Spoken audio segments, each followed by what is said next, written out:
Olá, estamos de volta com o programa Mais Saúde aqui pela TV Campos de Minas. Os nossos convidados de hoje são os cirurgiões plásticos doutora Ludmila Vaz de Melo e o doutor Juarez Leite. Eles são irmãos, formam uma equipe de cirurgiões aqui em São João e está falando um pouquinho pra gente nessa área. Nós estávamos falando sobre a prótese de silicone, apesar de ser um procedimento comum, muitas pessoas ainda têm dúvidas, né? Quanto à sensibilidade, tem alteração na sensibilidade depois que o paciente coloca uma prótese? Então, quando o paciente vai colocar simplesmente prótese de silicone, hoje a gente está falando apenas de colocar implante, sem mastopexia, sem ser mama redutora, a gente está falando só de colocar a prótese. Então, com esse tipo de incisão no sulco inframamário, você vai descolar um plano subglandular, que é o que a gente mais coloca, e você não mexe na glândula, você não mexe muito na inervação. Então, no início, como a mama vai ficar inchada, edemaciada e tal, muitos pacientes referem um pouco da perda de sensibilidade. Às vezes uma dormênciazinha na mama e tal, mas que com 3, 4 meses volta tudo. Então, a gente diz que mexe com a sensibilidade no início, mas que depois retorna toda a sensibilidade, porque os nervos praticamente, os que cortam, são mais periféricos e tal, e se refazem. Não entra na glândula como uma mastopexia, uma mamoplastia. Você não entra para montar a mama, não corta ali embaixo. Não entra em ducto no parênquima da mama, então não tem por que alterar tanto a amamentação, enfim. E a gravidez altera quem tem prótese de silicone? Então, a gravidez, na gravidez a gente tem alterações no corpo, a mama aumenta, né, há um aumento do peso, tem a questão da amamentação também, então a mama ela estica, depois ela volta, amamentando, ela está sempre estica, volta, e isso no final dá uma certa flacidez, sim. Às vezes pequena, às vezes grande, depende da paciente, dos hábitos. Por isso a gente sempre orienta, ó, a engravidar, vamos fazer uma dieta, vamos ter hábitos saudáveis, que muitas das vezes quando a pessoa tem, isso acontece sim, mas nada que precise trocar, que precise, né? Mas às vezes também a pessoa faz tudo direitinho e tem uma pele que tem tendência a ter estria, a mais flacidez, engorda mais, incha mais. É variável. Então depende de cada paciente, né? E a mulher, depois que colocar a prótese, ela pode amamentar normalmente? Como o doutor Juarez mesmo falou, como não há a entrada dentro do parênquima, a invasão ali, o corte ali dentro do parênquima, não interfere na amamentação. A prótese está abaixo do parênquima. Sendo um pouco mais detalhista, mas aí talvez os médicos entenderão, alguns mais que estudaram, que hoje todo mundo tem acesso ao Google, todo mundo olha. Doutor Google, né? A prótese vai estar embaixo da glândula, embaixo da fáscia, embaixo do músculo. Então, sempre é embaixo da glândula. Por mais que você olhe lá, submuscular, abaixo do músculo, subfacial, embaixo da fáscia, ou subglandular, é sempre abaixo da glândula. Ou seja, você não vai entrar na glândula. Logo, você não vai interferir na amamentação, porque você não vai mexer nos ductos da mama, diferente das outras, que são mastopexia, onde tem que tirar a pele, mexer na glândula e a mama redutora. E quem tem prótese pode fazer os exames da mama preventivo normalmente? Ou tem alguma indicação que pode, que não pode? Sim, os exames pode fazer normalmente. A prótese não interfere na detecção das lesões, de nódulos, e também o exame não acarreta prejuízo na prótese. Pode fazer a mamografia, tanto a mamografia quanto o autoexame, tranquilamente. Existe algum exame para avaliar a qualidade dessa prótese? Rotineiramente a gente faz o ultrassom, a clínica é muito importante, quando a gente tem alguma dúvida o ultrassom esclarece muita coisa, tem uma boa sensibilidade, e quando a gente tem dúvida, a ressonância. A ressonância hoje é o padrão ouro, é o melhor exame para detectar, para dar em detalhes tudo que a anatomia toda ali. O paciente colocou uma prótese de silicone, ele precisa fazer um acompanhamento de quanto em quanto tempo? Não é simplesmente colocar pronto, nunca mais vou ao médico. Ele precisa fazer esse acompanhamento ou não? Sim, em geral, cada um tem toma a sua conduta e tudo, né? Em geral, a gente acompanha clinicamente, com algum problema que tiver, a gente pede ultrassom, em caso de dúvida, ressonância. Eu gosto das minhas pacientes de orientar com 4 anos fazer uma ressonância, com 7 anos uma ressonância, 10 anos outra e depois anualmente. Porque em caso de ruptura eu detecto antes que aquilo se torne uma contratura, eu consigo controlar bem. Os exames autorizam, então eu consigo, né? Quando o paciente tem um convênio, eu não tenho dificuldade em autorizar. É lógico que isso vai variar de acordo com a idade da paciente, né? Os pacientes acima de 40 anos, acima de 50, então já tem até no SUS, né? Acima de 40, aí na verdade era para fazer mamografia, o SUS não paga, aí faz depois de 50, mas enfim, a mamografia deve ser feita anual e a ressonância para acompanhar a prótese a cada 3 anos, e aí pode ser feito, como o doutor Ludmila falou, 4, 7, 10 e depois anualmente, porque a partir dos 10 realmente aí já corre um... Existe assim, a paciente colocou a prótese, mas ela continua com a mama. Então ela tem que fazer um exame para ela estar acompanhando a mama.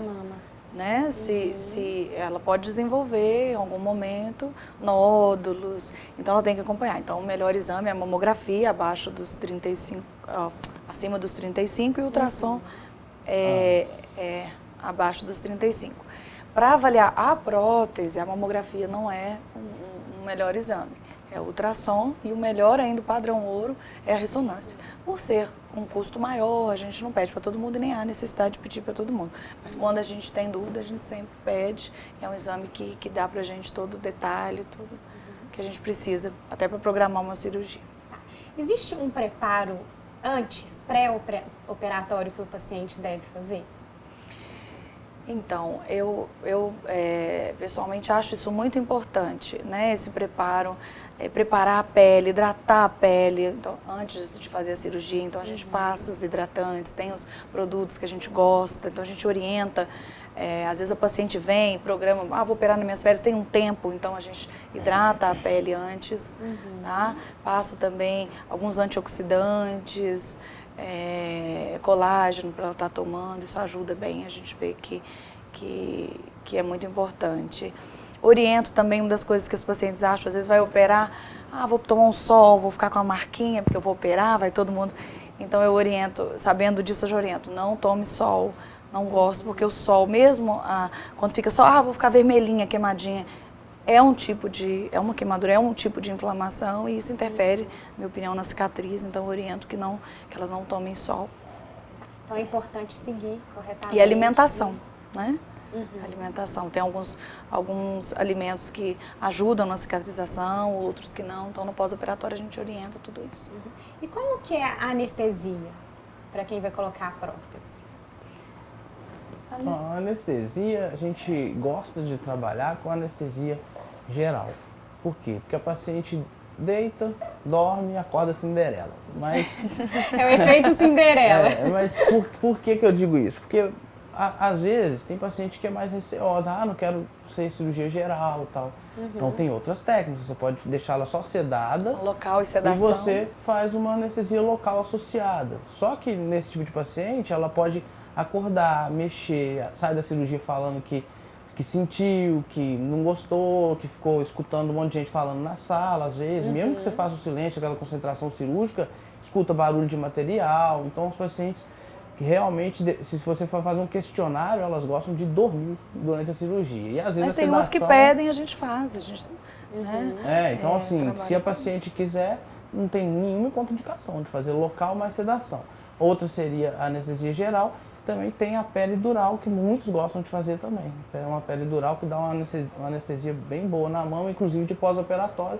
O pós-operatório fica menos doloroso, só que a pele dural é mais delicada de se fazer, então a gente evita de fazer. E existe algum risco para quem vai colocar o prótese de silicone? A pessoa tem que fazer todos os exames para ver se a saúde está direitinho, mas ainda assim, tem algum risco?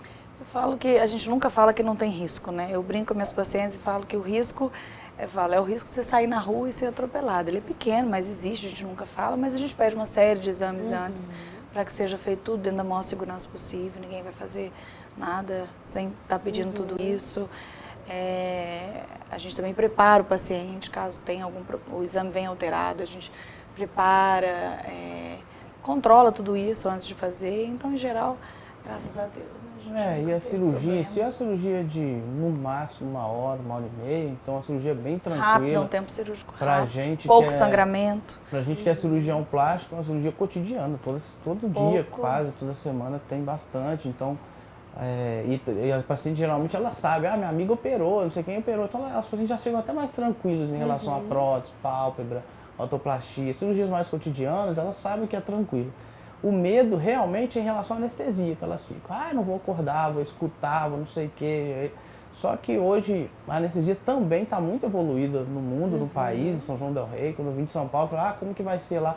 Mesma coisa, hoje a tecnologia atingiu tudo, então tá o mundo globalizado. Agora a gente brincou do Google aí. É verdade. Mas realmente hoje a gente não tem muito mais problema com anestesia, com coisa muito rara. Então prótese pra gente é uma cirurgia bem tranquila. E como que é o pós-operatório?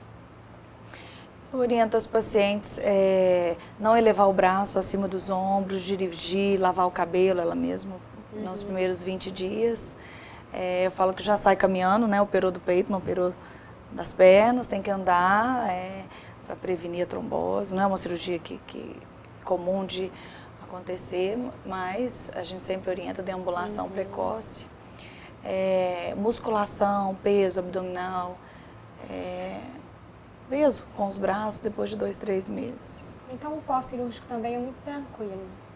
Bem tranquilo. E a paciente consegue ver o resultado final depois de quantos meses que ela fez o implante? A gente fala que o resultado final é 12, 18 meses. Tá? E até em relação à cicatriz também. Né? A gente nota que até os 30 dias ela está uma linha, depois ela começa a ficar vermelhinha, engrossar, ela vai clareando com o tempo. Claro que tem pacientes que a cicatriz pode ficar escura, dá uma hipercromia, ou abaular, dá uma cicatriz hipertrófica, queloide. Por isso que a gente costuma dizer que cicatriz a gente não garante, que não depende só da gente, depende da cicatrização, né? Depende da cicatrização do paciente, do organismo dele. Mas, em geral, ela vai melhorando com o tempo e com 12, 18 meses a gente tem um resultado final da cicatriz e da prótese também, da mama. A gente vai para mais um intervalo. Você de casa não saia daí que a gente volta já.